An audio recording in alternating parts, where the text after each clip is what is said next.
Carlos Alcaraz confirms his big change. In Rotterdam, the Mercian has won his first title alongside Samu Lopez, one of the most significant changes in his planning for this new season, proving that his latest decisions have paid off. Carlos Alcaraz was one of the main protagonists of last season, securing several of the most important titles on the calendar and being the only one to challenge Jannik Sinner. But to continue making strides in the ATP, the Spaniard still has room for improvement.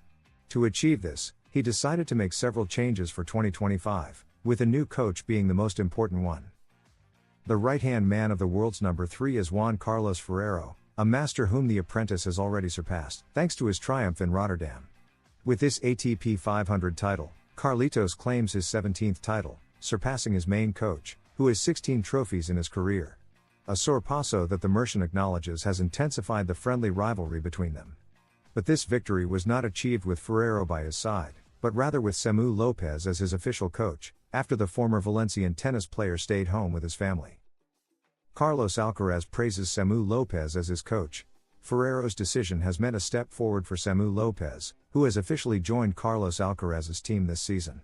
The Alicante-born coach had already made a name for himself, having worked with Carlos on certain occasions and serving as the main coach of Pablo Carreño, so the Mercian had no doubts about bringing him on board as an official part of his coaching staff for 2025. A decision he couldn't be happier with. I've always said that off the court, I need to be happy in content, and I think Samu gives me that sense of calm. Off the court, he's a really funny guy, he has clear ideas, and he knows a ton about tennis, Alcaraz explained about Lopez after the tournament. When I won Queens with Samu, he wasn't my official coach. He was just helping me that week as a favor, and here in Rotterdam, he is now officially part of the team. Winning another title with Samu is incredible, he concluded, confirming that this change will bring great rewards. Several changes drive Alcaraz's triumph in Rotterdam. Samu Lopez's great work over the past few days highlights the importance of having a strong team, but it wasn't the only change Alcaraz showcased on the court. The increased weight of his racket was also key to this victory. The ball feels slightly different, generates more power. That's what I've noticed the most. It also depends a lot on who you're playing against. I feel like I generate more power more easily while maintaining the same control, and the ball comes off the racket with more force, said Alcaraz, who knows exactly how to keep evolving in tennis.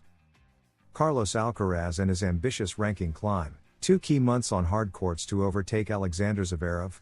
Carlos Alcaraz's career continues to evolve. One sign of this is that, despite already having a dreamlike track record at just 21 years old, this past weekend, he won his first indoor title. A new milestone unlocked that confirms he still has plenty to achieve in the coming years. The Mercian claimed the ATP Rotterdam title after defeating Australian Alex de Minaur in a hard-fought final, adding valuable ranking points while still holding the world number 3 spot. This ranking is precisely one of the ambitious challenges ahead for the Spaniard. Before the clay court season begins, where Alcaraz thrives and will aim to defend his Roland Garros title, he has a chance to climb to the 2nd spot in the rankings if he secures the necessary points. Alexander Zverev currently has a lead of just over 600 points over the Spaniard, but that gap could significantly shrink in the coming weeks if Alcaraz does his job. In fact, within the next couple of months, Carlos Alcaraz could even find himself as the world number 1.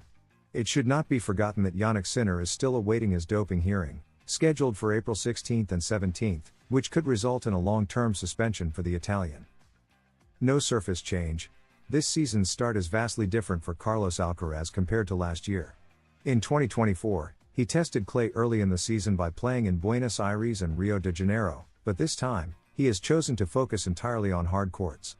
He reached the quarterfinals at the Australian Open, and in just his 2nd tournament of the season, he achieved his first major success of 2025.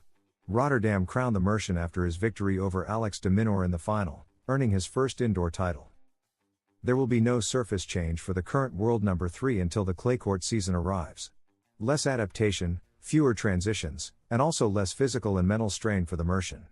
This could translate into greater effectiveness in the upcoming events. Alcaraz's plan. Next up for the Spanish player is the ATP tournament in Doha.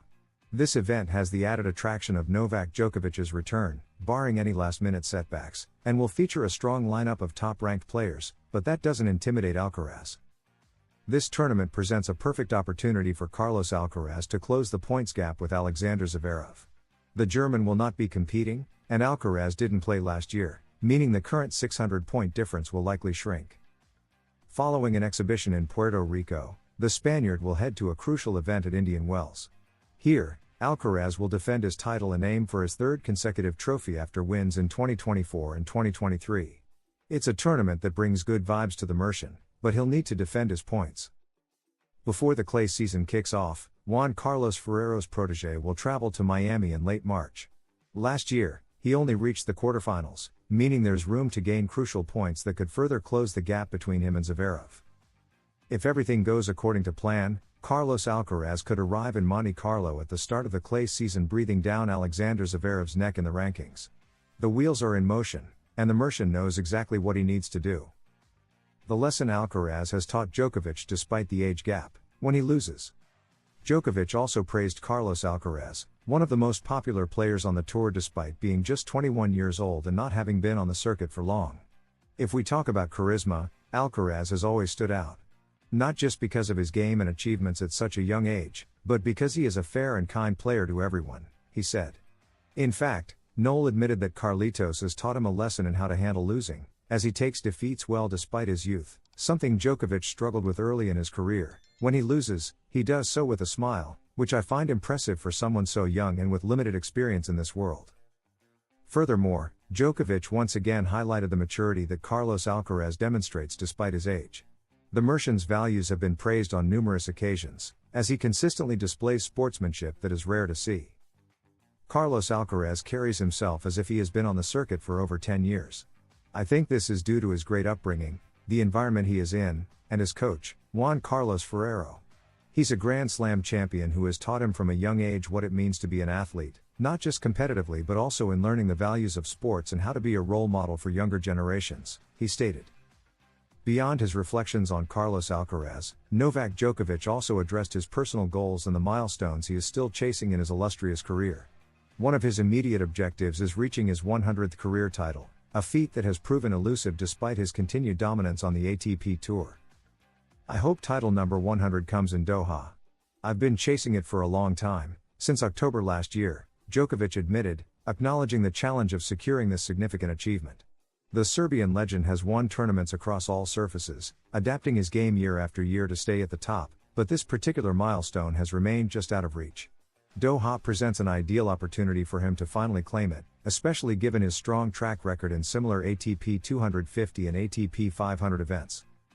However, the 100th title is only a stepping stone toward an even greater ambition: winning his 25th Grand Slam.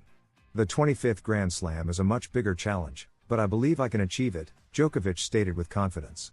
He knows that competing at the highest level against the likes of Alcaraz, Sinner, and Medvedev requires maintaining peak physical and mental condition, but he remains convinced of his ability. If I didn't think I could compete at this level against the best players in the world, I wouldn't still be playing, he emphasized, showing his unrelenting determination to keep making history. If you like this video, don't forget to subscribe and leave a like, because here at Tennis Zone, we are dedicated to bringing you the best content for the best audience.